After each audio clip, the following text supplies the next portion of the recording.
Thank you. Scruffcraft. Time back on. That's Scruffcraft, big boy. Welcome to Gus and Gawny, back on Zoom, which we didn't think was going to happen. When we did a Zoom in the off-season, we thought that could be our first and only Zoom.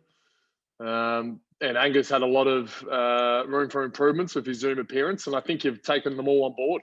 A lot of feedback. I think, in a good sense, I've improved a lot. Easy to improve when you're not, whacked out on endone from surgery. So I think I wanted to get a lot of improvement just by that fact. But we're flexible, Gawny, you and I, so we don't need to worry about Zoom or anything like that. So we're back in business. Speaking of endone, actually, we won't go down that path, but speaking of your injury, you joined into training. Yeah, I think I saw you in Choco's kicking drill. Were you in there? Yeah, I've sort of snuck under the radar, trying to pick and choose a few drills just to sort of get me back in. I'm not quite at the full match sim level yet, so I'm real close to that. And then after I tick that off, that's the last box really I have to tick. So you would have seen me. I thought I trained all right this morning, Max, and I still got it, which is good to see. I mean, you can easily lose stuff in 5 months. It's not like riding a bike, but I'm doing all right, ticking along. Yep. Ideally, cut that answer down just a tad. Let's quickly talk about your chance of getting back in this midfield, because we've seen some really good preseason efforts by a couple of players, and preseason's one thing, and you got to do it on the big stage, which we understand. But which you have for 100 games, you've been able to do it on the big stage. So surely that warrants a little bit of respect come match committee round one. But James Jordan, who's yet to play an AFL game, yet to even play a practice game, I'm pretty sure. Has been. I don't want to really pump him up because I don't want to put pressure on James Jordan, but he is going toe to toe with Petraka and Oliver, and coming out pretty good. He's putting a lot of pressure on that midfield group. You could probably cut that explanation down a little bit, Max. But yeah, I've been watching Jim, and I think not only Jim, Tom Sparrow's been really impressive. Even a few of our young draftees. I think Fraser Rossman, who's the fittest bloke I've ever seen in my entire life, is putting in good performances. Bill Laurie, been training really well. I think we've got some. I think it's probably good, isn't it, for our list that we've got such a strong representation across the board at this time of the year. So. Yeah, and we've been involved in footy for a long time, and the round one team's always the hardest to pick, isn't it, mate? Always is.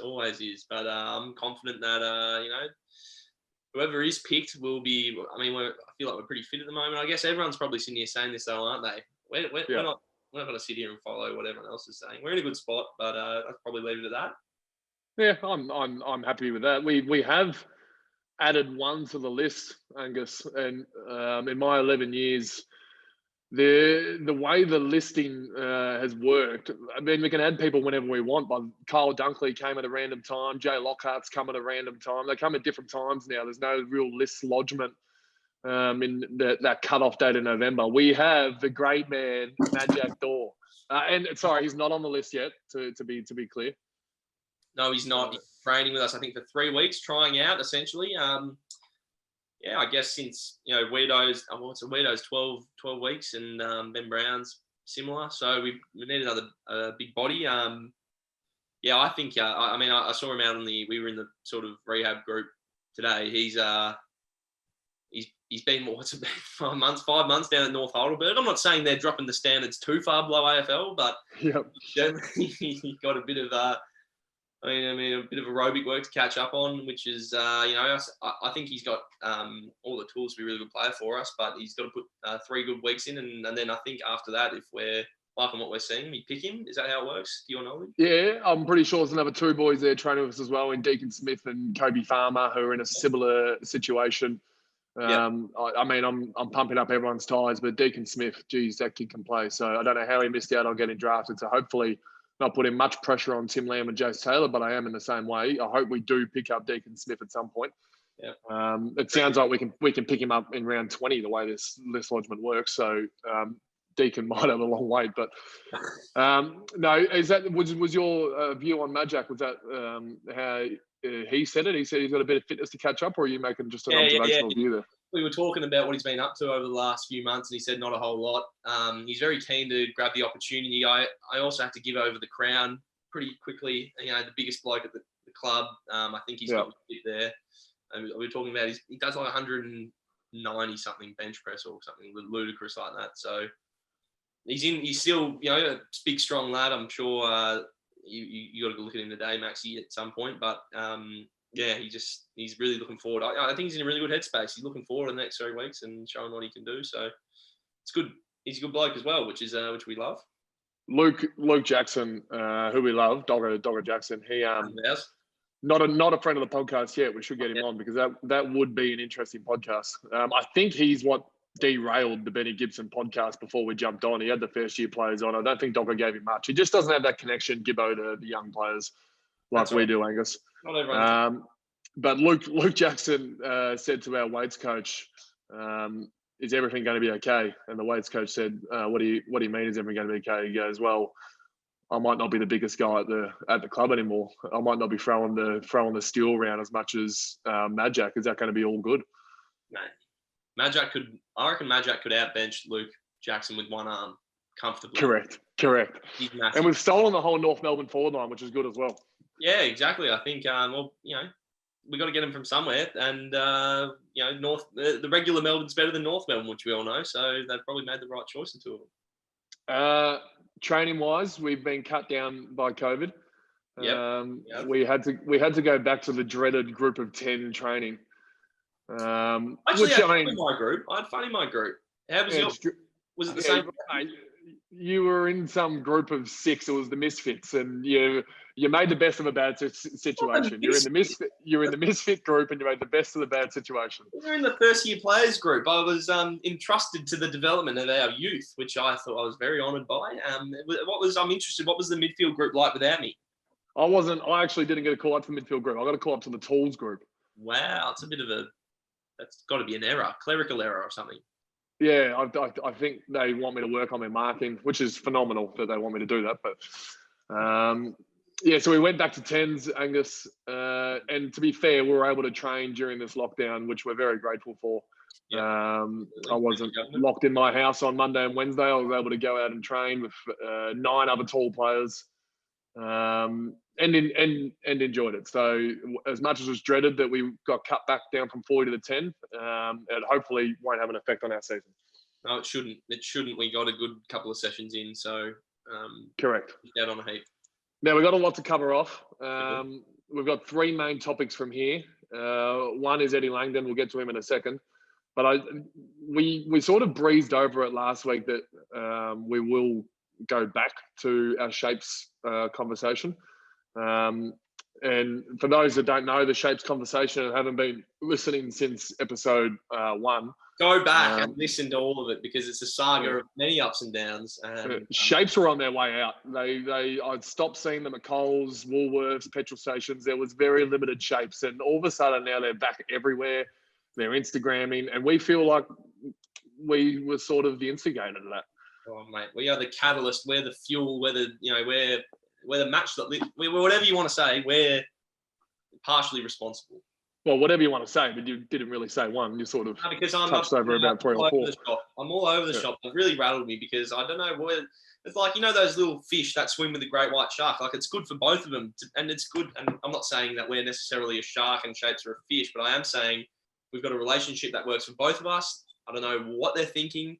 They haven't even spoken to us, so it's not like we've got a dialogue where we can, you know, sort it out. But unfortunately, it's come to some legal action. So, yeah, as you said, it's it's unfortunate, and maybe you haven't heard about it, so you don't think anything's happening. But we've been hard at work behind the scenes, and I tried to make some contact. We had a few lawyers that were recommended to the Gus Gawny, all our friends over at the page. Try to pitch in. Followed up a few leads, didn't get anywhere really. Was speaking to our president though the other day, Glenn Bartlett, who I don't know if you knew this, but is a heavy hitter at a big city law firm. Yep. And may have just started wording him up about our legal options. And I think that could be a conversation for next week potentially, where we get him in and we put this saga to rest because he's I don't want to get into the specific details. He's a big fish. And I think why wouldn't I know what our president does for work? Well, because a lot of people think the president is like a gig in itself. It's really a volunteer role. So I don't know how into the, what he does. I don't know how well your relationship is. He's a West Australian. He's good friends with my old man. So we talk on a personal level. Yeah. And we just started talking about, we're bouncing ideas off each other. I'm not a lawyer, but I've got a few things going up there. And we sort of, I think we could get some pro bono work from him. He usually charges $100,000 an hour or something, so we could get him for free just for a consultation on the program next week. I think that's probably what it's going to look like. Which is probably not what you want to. You want to answer the question, but it's not ready yet. We're just setting it up. You can't build a good case in a day, so we're working on it. I speak for everyone at the Gus and Gawny podcast and the Gus and Gawny fans, and I thank you for your work that you're doing to bring this to an end. It's been an ongoing saga that has tainted both Arnott's and Gus and Gawny at times. So if we can get to an end in the next few podcasts, if Glenn, who is not at full-time work at Melbourne, I understand he apparently has a law firm. If he can come and help us, Glenn, it'd be much appreciated.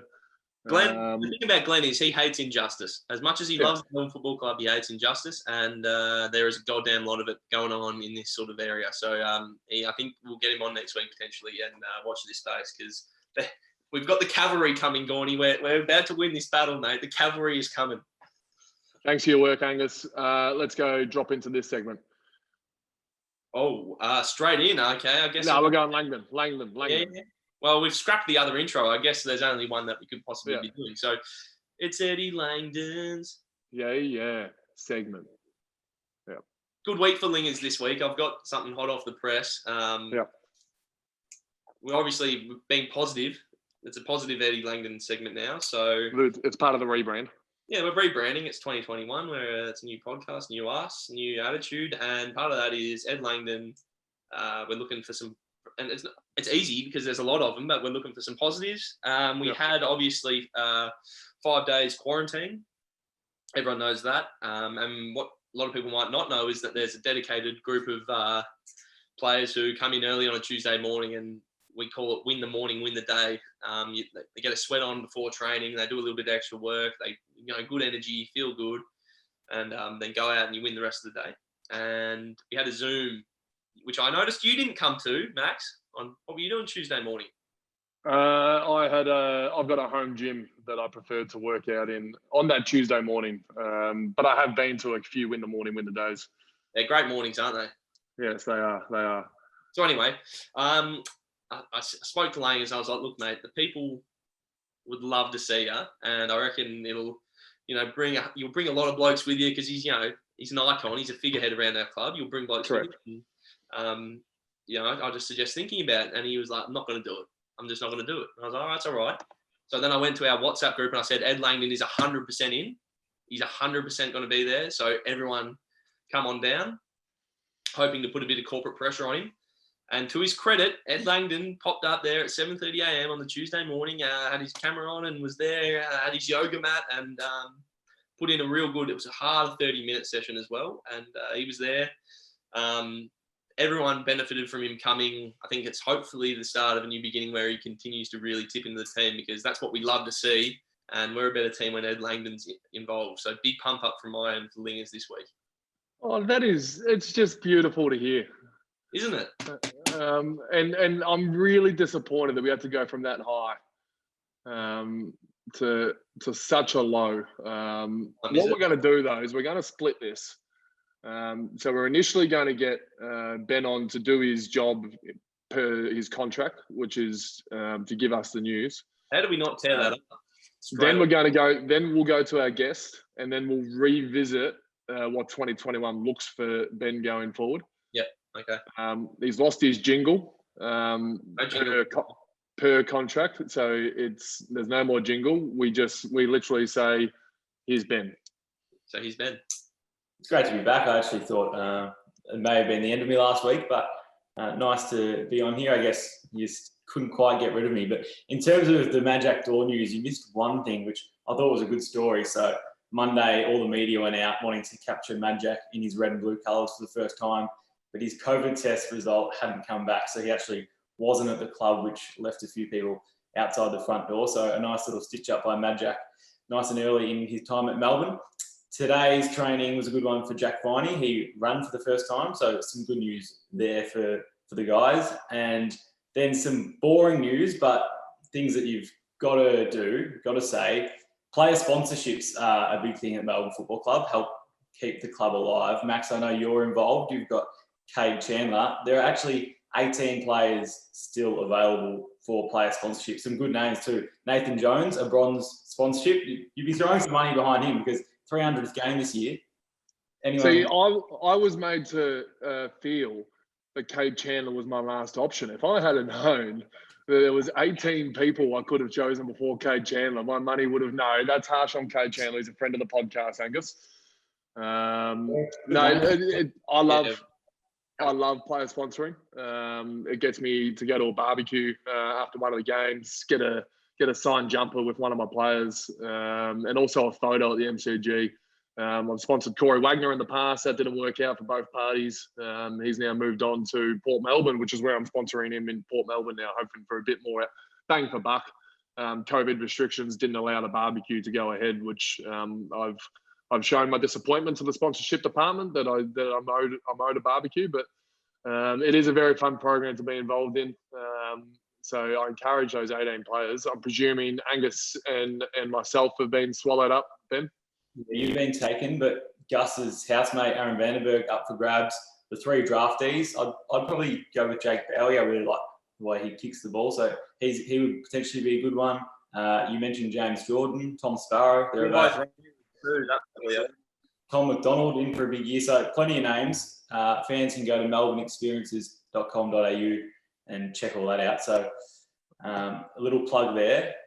AFLW we've got to talk about quickly as well because the girls are on fire. 3 from 3, smashed North Melbourne by 9 points, but they are the team to beat North, so that was a massive win. I saw your tweet, Gawny. You gave Karen Paxman a little bit of a pump up. I'm a Tyler Hanks fan. I think she's red hot for Rising Star this year. Lily Mithens polled coaches' votes in all 3 games, so the girls are on fire. Yeah, it was the best game of the calendar year so far of 2021. It was great just to sit back and watch that while we're all in lockdown. And the girls are on fire. Like North came, they threw a lot at the girls, and was one of the better ruck battles I've seen. I rate both King and Pearce as probably the 2 best rucks in the comp, and I think King was on top of Pearcey early, and then Pearce fought back. And it was really good to watch it. And from the WhatsApp with the boys, everyone was watching as well. So it was a really good one club feel about the win. And on to bigger and better things next week. Hopefully COVID restrictions will allow them to play someone outside of Melbourne at some point. But yeah, Paxi, she can play, Gibbo. Yeah, there's a couple of good players there. You don't want to mention the word premiership, but I will because I think we're right in the hunt. So fingers crossed all goes well. Both male and female, you're thinking there, Ben? I'll start with female. Okay, you're not prepared to say that your 2 fellow podcastians are a chance to win a trophy this year? We'll cross that bridge when it comes. No, I think so. I like that forward line to get a little bit steadier, but get Wiedemann back in there and we'll talk. Just a quick one. Angus, I've got a little bone to pick first. I've got plenty of bones to pick. I'll let you pick yours first. Go on. Yeah, just remember that we're coming back to Ben, but we'll give him a little teaser early. Angus and I like to wear our polos just because we like to thank our friends at Arnott's, East End Wine Bar, Barbie Young Squash. There's lots of partners out there that we love, but also Zurich, Jaguar and Hertz. I see that there's no Hertz at all on your top, which actually hurts going forward. So just the next, I know Zoom, you're not normally on camera and to be fair, hopefully never on camera again, but if you can wear a polo, it'd be much appreciated. Yeah, I don't have any of the new gear yet, so I thought I'd just represent Zurich, who are the major sponsor of this podcast. That's all right. Hertz have been a sponsor for years. I'm sure some of their old stuff. Oh, mate, give up on that real quick because you're not getting yourself out of this hole. Speaking of holes that you find yourself in, we're just going to go to the results of we asked the people, obviously, Ben, you'd remember a few transgressions. We said, we've made up our mind. We want to see what the people think. So we polled and 59% of the people wanted you gone. 41% said no, they like what you bring. So that probably leaves us in a bit of a pickle. Before we go into the pickle, I was going to bring up the notable people who said that they wanted you to stay. I couldn't really find anyone of interest. You might have had a few burner accounts going there because no one really popped up. There were a lot of notable voters for you to go. So I'll run through them very quickly. All the players that play for the Melbourne Football Club all voted you off. Your dear friends, Steph and Matt Goodrope, both wanted you gone. So did Caitlin Nobes and other media. All the media department are against you. Lily Mithen voted you off as well. She doesn't want to see you ever again. That's contradictory to her podcast appearance. And Nana Gibson also got on Instagram and decided that she was sick of hearing as well. So that's the notable voters. What I think, Max, and we can spitball this, we could have like a news off or something where, because I mean, Benny's just come out and he's got that monotonal, real sort of voice. So, we could spice it up a little bit, bring someone potentially like Cade Chandler, your boy, your sponsor boy, in to maybe just mix things up and get some competition. But no, we can actually visit this now, Angus, because our guest has just told me he's a couple of minutes late, so we can continue this. Sure. There's been a big push for bringing back the old. Someone's thrown Matt Bergen's name up. Bergen, mate, the people were begging for Bergen. People were begging for Bergen. Clint Stanaway, who originally started this podcast, his name's been thrown up. I think my fee is a little less than what Clint's was, so. Nana Gibson, a few people asked for Nana Gibson, which, based off the Gibson track record on this show so far, might, be a sort of last resort sort of pick, but that's an option. Is there a potential we can get Nana Gibson on next week's podcast, Ben? I don't think that's required. I'm sure she'll be listening, but I think it's becoming a little bit too much about the Gibson family when fans just want the news. So. Well, she seems to have a lot to say about us, so I wouldn't mind asking her. Seeing what's what. I like to say, to be honest, 41%. I was quite happy with that number. Maybe they were voting for your shoes when we put the photo of your purple shoes on. The shoes copped a bit of backlash, but LeBron James shoes from America, I wouldn't be having to go with them. Yes, they don't match any outfit that you could possibly wear. They're bright purple, but they are cool shoes. So you're putting yourself on the same plane as, just so I'm clear in my head about what's happening right now, you're saying you and LeBron James are on the same. That's what I'm getting. Yeah. That's what I'm hearing. I'll try and get him on the pod for us. Oh, God, I've heard it all. If you get LeBron James, I'm not even going to engage. I'm not going to engage Max, so I think maybe a news off is why this has gone ahead. Yep. I think 59% isn't a large enough majority. If it was 100%, then you wouldn't be here. But we might have to get someone in to potentially compete for the title, because you don't even get this, Gibbo, but you're in a really prestigious spot. We're actually a podcast that's going somewhere, other like your other one. So people would kill to be where you are. I think we're going to get some competition for that next week. It's funny when we got the graphics briefed in for the Gus Gawny podcast by Sports Zerk, who did a great job. He was actually a little confused why it was only Gus and Gawny when there's 3 characters. Well, did you settle the confusion for him? Actually have it. All 3 of the characters were on that initial graphic. So if you'd like to update it, just let me know. How much you would not be happy with that picture of yourself. The forehead went hard, but well, man, it's a 5-headed from where I'm sitting. To be fair, I don't have a massive head. I've got a small forehead, so you probably compensate. Gordon's got what are you talking about? You don't even have a forehead line, Max. No, I don't. I think we're going away from what is exactly right. Let's bring it back. The main point here, and I think it's a smart tactic from Ben with the diversion, but good effort. Too smart. Going forward, obviously your loyalty's been questioned. We're big fans of your work, and that's why you're still here today. Angus and I know what you're truly capable of. Yeah. So we're prepared to give you another chance, as are 40% of the people. And to be fair, some of the 60, I think, might appreciate your work at times as well. Like today, you covered off Dor, Viney, Cade Chandler. You covered off some really good news.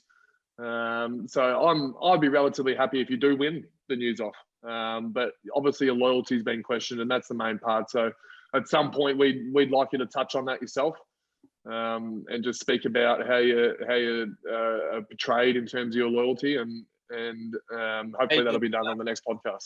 Exactly. Yeah. Next podcasting. I think we've heard enough of you, Gibbo. So thanks very much for the news. Is there anything else before we talk to Couchy, Gawny? Yeah, well, that's our next guest, Tom Couch. Couple of minutes away, so we will go to a break to thank our sponsors, and we'll come back with a 3-game champion of the club. Wow. In Tom Couch. Thanks to our co-principal partner and podcast sponsor, Zurich Insurance. For over 100 years, they've been insuring the people and things you truly love. And just like you, they truly love footy and they truly love the D's. Welcome back to Gus and Gawny. Thanks to our sponsors, Zurich, the main one, but there's so many more, Angus. Go on. Oh, yeah. I mean, we love our friends at Hertz, Jaguar, Squash, East End Wine Bar, Barbie Onions, Clutch & Co. The list goes on. I didn't say Shapes for good reason, but we'll... Yeah, because we're off them. But we can welcome in our next guest. He's done a lot on the football field, including the best and fairest at the beautiful Casey Fields, and also a couple of really good games for the D's as well over the 2003. Sorry, a few. We say a few. Oh, geez, you've been kind there, Max. Over the great era of 2012-13 of the Melbourne Demons. Tommy Couch, how are you, mate? Hey, good, Max here, Gus. Yeah, boys, thanks for having me. Jeez, Max, you had to put a bit of mayo on that intro, huh? That 12 and 13, and a couple of games there. But good fun. It was 3 games. Was it 3 games? Yeah, it's 3 games. The back end of 2012. So boys, thanks for having me. I was pumped you asked me, Maxie. Even though it was pretty much based on the fact that we're going to talk about the tennis and whatever else. And the only way I can get on an AFL podcast is through my missus' tennis ability and not my own footy career. But do not sell yourself short. You're on our incredibly long short list. Yeah. To have on before Danielle Collins was even in the mix. Beautiful. Thanks, Max. Jeez, you're good. So let's talk footy first. Yep. Obviously a mature age recruit coming across. I still remember, and my favourite memory, we were talking about it the other day when we caught up. Your first day, we had 3 sets of 3 3-minuters. It's a bit of a tongue twister, Angus, but that is an absolute prick of a running session. Sorry, is that 9 3-minuters all up? That is 9 3-minuters. And Couchy was in a similar position to what Majak Dor and Deacon Smith and Kobe Farmer are in right now, and he was trying to get on the list.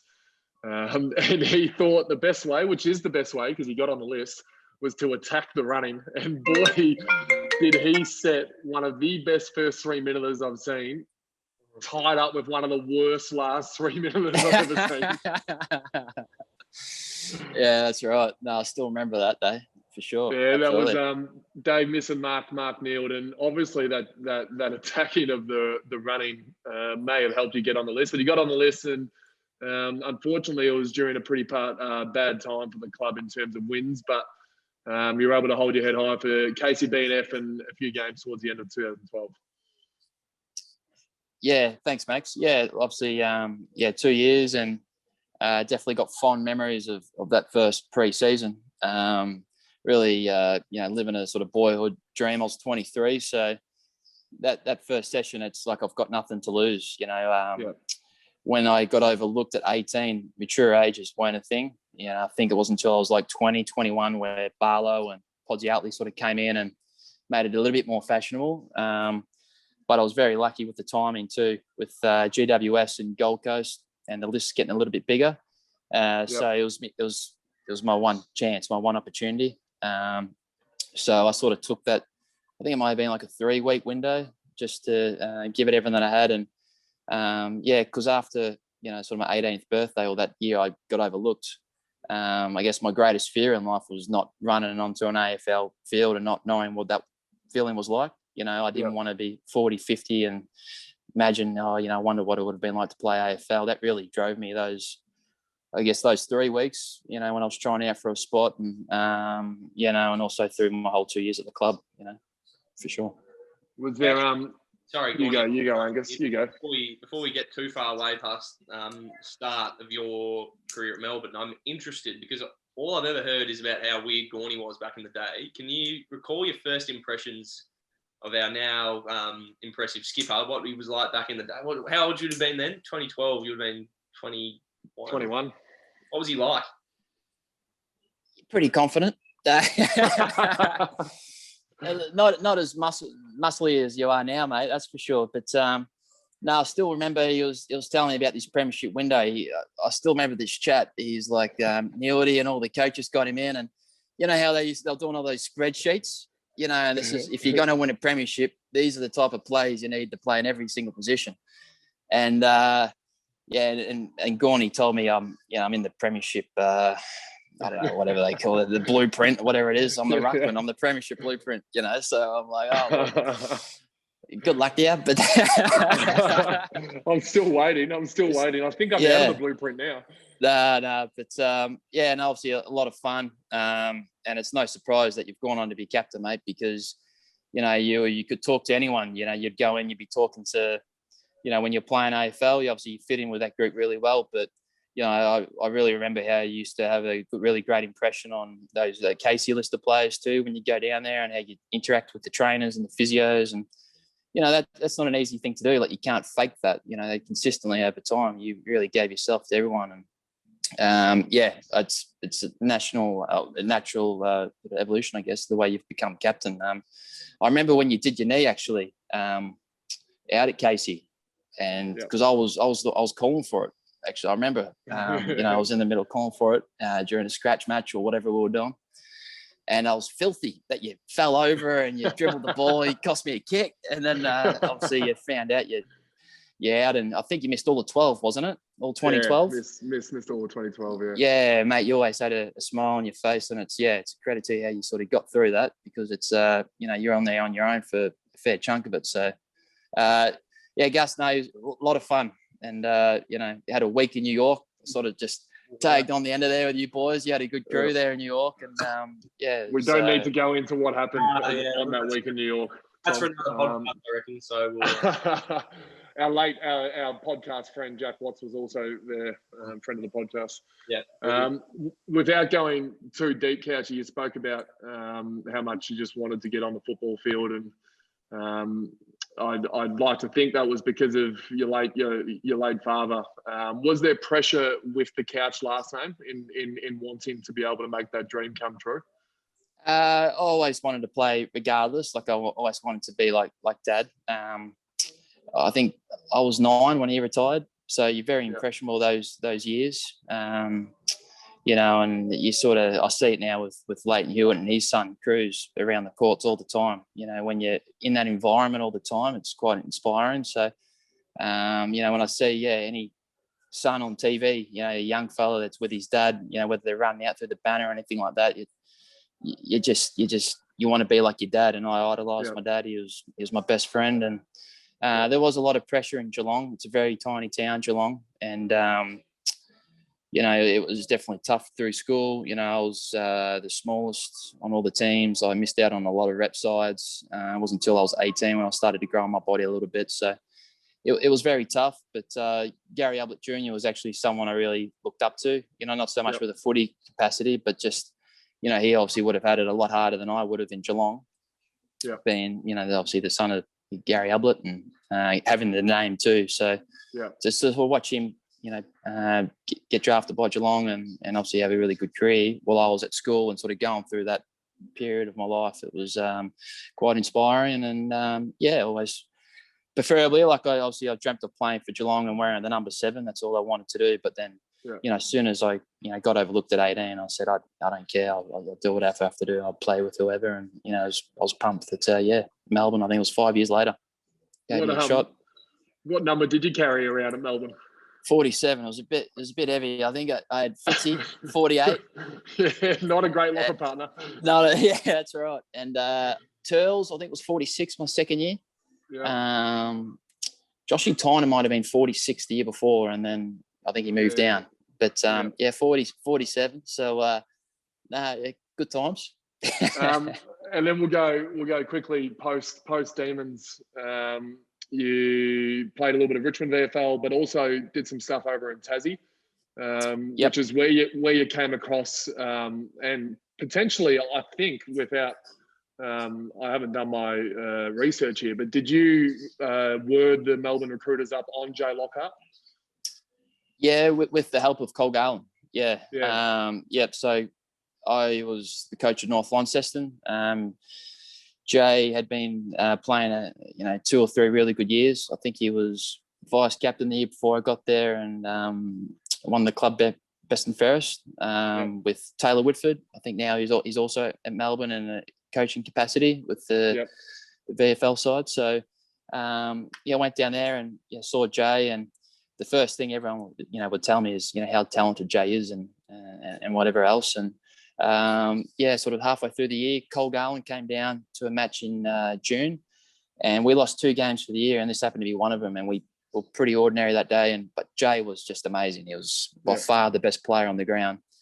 And Cole said, look, you should really be pushing this guy to to the AFL teams and whatever else, because I wasn't sure, like I'm, as you're a coach, you're calling up the recruiters, you have to be certain 100%. And obviously I was, because your reputation's on the line. If you pump some player up and he's turns out to be no good, they're never going to listen to you. In case, you could have the next Max Gawn and they still won't listen to you. So, Cole came down and said, look, you get on the tape, edit out the last couple of matches, and I'll go and have a chat to Kelly O'Donnell and word him up. And so, just through Kelly O'Donnell, he came down, watched a match against the NEFL, which Jay played pretty well in.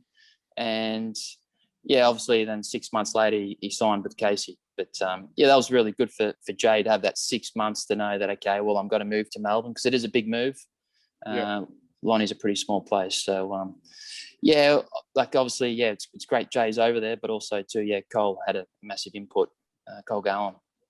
You would have got a bit of satisfaction as a coach that you're able to get a player to that sort of level as well, wouldn't you?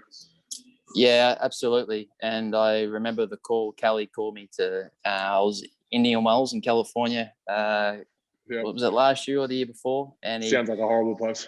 Yeah, it was no good. But he left a message overnight, and I was just in the car on the way into the courts, and had a message from Cal, and mate, I was just buzzing. I was just absolutely chuffed. And him and Taron Thomas, who's at North Melbourne as well. But Jay's one that he had to really fight, and obviously go to Casey with no guarantees and just take a chance. And it says a lot about his character and his commitment that he can train with Casey for the whole pre-season. And did he play round 1 or 2?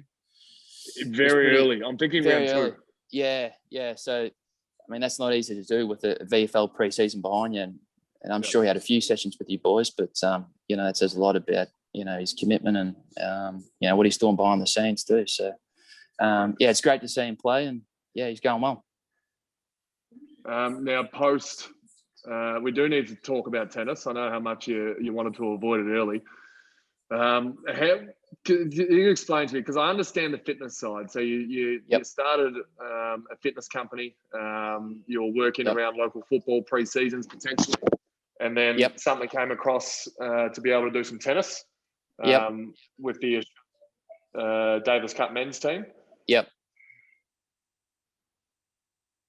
Alex Diminar, and then I suppose one thing went to another. Angus has got a lot of questions about Danielle, and we'll wait for that. But let's talk the transition from football to tennis. Yeah, it actually started, Max, when I was at Melbourne, sort of halfway through 2013. Joe Shinewell, our nutritionist from the club, I had a chat with Joe, and I said, look, do you think, because obviously she was at Tennis Australia, do you think I'll be able to go over and just, watch them do their thing for a day or so? And she was the link, I guess, in there, and then sort of built the relationships over time. And so that was 2013. And then at the end of 2017, I got offered the role to work with the Fed Cup team. So, Daria Gavrilova was, I guess, my priority, I suppose, amongst a few others. And then obviously 2019, I worked with, the Davis Cup side. So Alex Bolt, Diminar, Marky Polmans, they were the boys based in Melbourne, but also too, like on the road, helping Johnny Millman and Jordan Thompson, those guys as well. So, look, it was great. And then, I met Danielle at a tournament in Acapulco in Mexico, and sort of did the long distance, stayed in touch for a bit, and sort of got to a point where we weren't seeing each other. You know, the tours kept missing each other. So, she asked if we give it a go, and I said, yeah, why not? So I just want to jump in there, Couchy, and my better half's also named Danielle, and I took her down to the driving range the other day.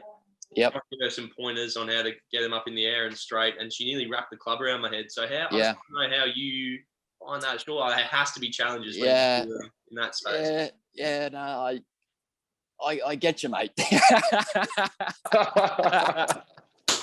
But the first, mate, that's a great question. The first 2 months, there was definitely a feel each other out type thing. It's, I'd say, all right, we're doing squats, trap bar squat, or, trap bar deadlift, or whatever we got to do.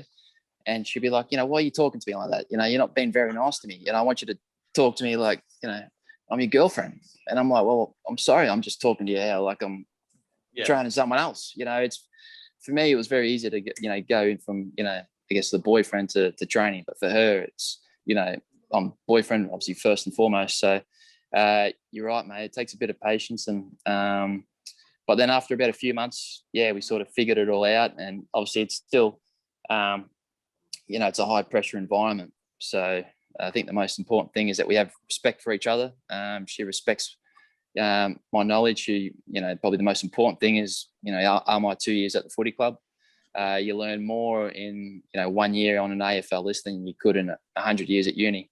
Just how an athlete feels before a match, during, after, it's very important. So that's helped me in good stead. But mate, I can definitely picture the scene because it can easily lead to that. Funnily enough, we haven't been back to the driving range since. No. Once, that's enough. For the listeners, you are boyfriend, trainer, and coach. Oh, coach is thrown around pretty easily, Max. Yeah, we've got the USTA, which is, the United States Tennis Association. They send footage and all the stats on Danielle's next opponent. She's also got a coach back in Florida that, she talks to a fair bit and he sends her notes on the next opponent. So, I don't try and bluff, the tennis. I played like bare minimum as a kid. So, I don't get involved with all that. I just try and, obviously the fitness takes care of itself. We track all her loads, like in terms of time on court, how many balls she hits every day, how many serves she done. And, we have to make a call on that day. And that's probably more important than anything, is having a really good awareness of the load, the training load that she's done, and also calculating with the matches and trying to predict the schedule for the next couple of days, because that's tough too, because you don't know if you're going to win or you lose. And, obviously that depends on what happens as well. So I guess I'll just try and minimize the distractions and make sure she's feeling good. And,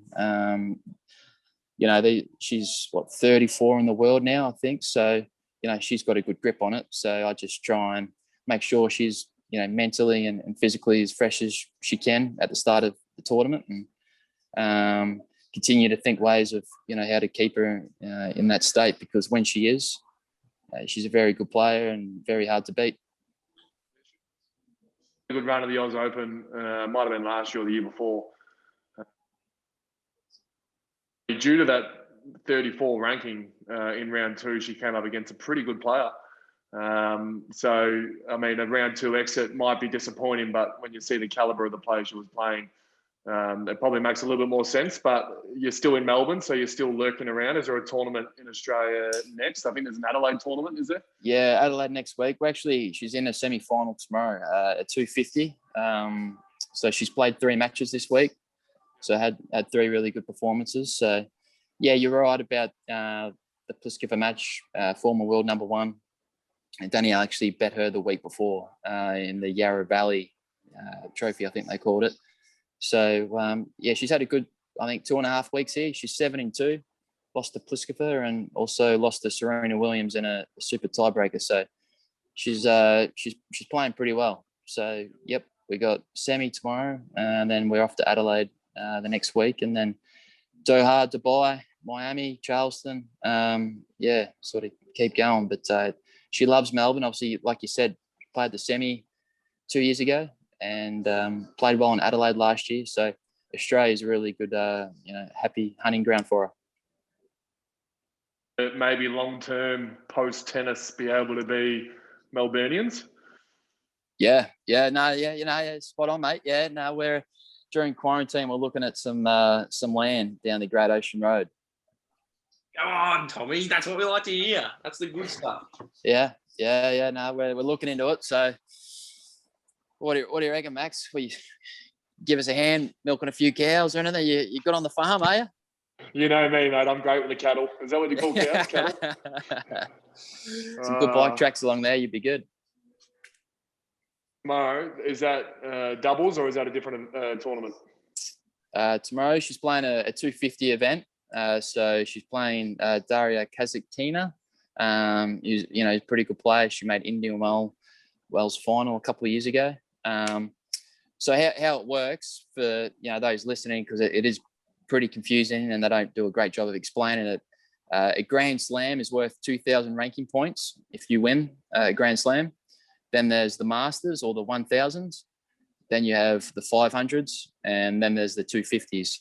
So there was a 500 before the Grand Slam, and then obviously the Slam, and then now there's the 250. And it's the handy points to have. Like, so she got here at 46 in the world, made the quarters, lost to Serena in the 500. So she moved up to 40.